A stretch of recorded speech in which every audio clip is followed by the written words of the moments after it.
το συμπέρασμα να έχουμε διάφορα προβλήματα, όπως στο να μην τελειώνει ποτέ η ανάκτηση, με αποτέλεσμα να μην μπορεί να περάσει στη φάση του κενού. Μια δεύτερη περίπτωση είναι στον έλεγχο διαρροής να μας χτυπάει η φλάβη, να εντοπίσει ότι υπάρχει διαρροή στο όχημα, ενώ στην πραγματικότητα δεν υπάρχει. Σε τέτοια περίπτωση θα χρειαστεί να εκτελέσουμε τη ρύθμιση του αισθητήρα πίεσης. Η διαδικασία έχει ως εξής. Ανοίγουμε το σταθμό, περιμένουμε να φορτώσει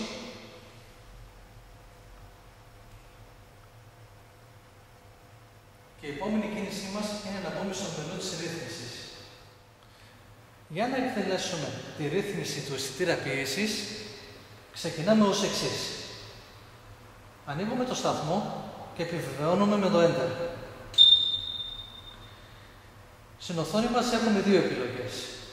Εισαγωγή πινακίδα και επιλογές μενού. Κατεβαίνουμε στις επιλογές μενού και επιβεβαιώνουμε με το Enter. Εμφανίζονται άλλες δύο επιλογές. Γέμισμα φιάλης και Service. Κατεβαίνουμε επιλέγοντας το Service και επιβεβαιώνουμε με το Enter. Μας ζητάει κωδικό. Ο κωδικός για τη ρύθμιση του αισθητήρα πίεσης είναι το 02.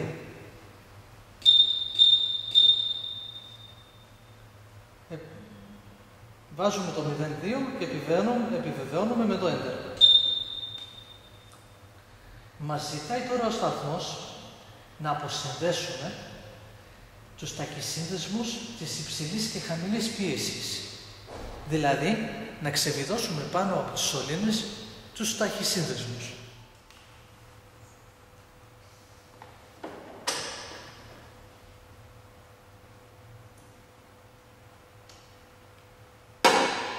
Βγάζουμε τους δύο ταχυσύνδεσμους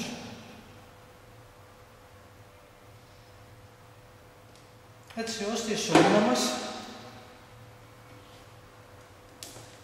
να μην κρατάει καθόλου πίεση και να έχει στην ουσία ατμοσφαιρική πίεση μέσα της.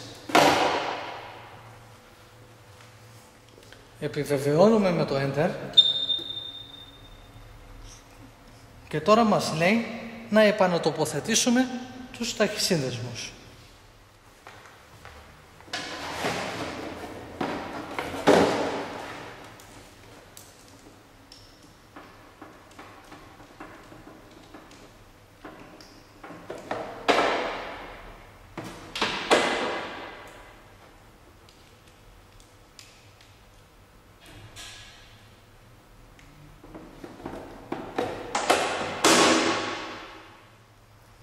Έχω επανατοποθετήσει τους ταχυσύνδεσμους και είμαι έτοιμος να πατήσω το Enter.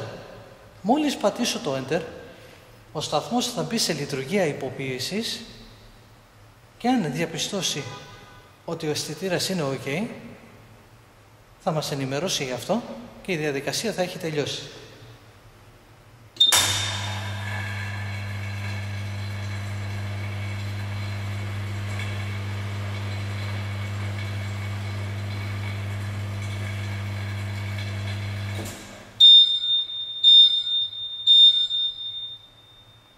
Ρύθμιση OK.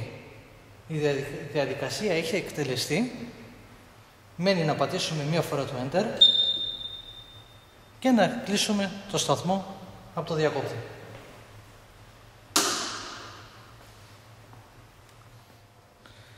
Τέλος, εάν θέλουμε, μπορούμε να κάνουμε μια επαλήθευση εάν η ρύθμιση έχει εκτελεστεί σωστά.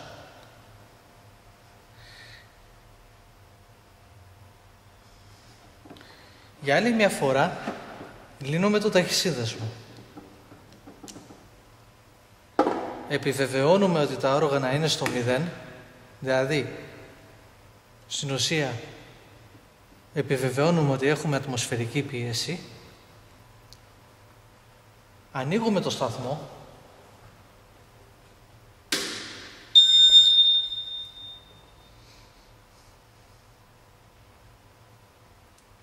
Και κρατώντας πατημένο το κάτω βέλος, θα πρέπει να δούμε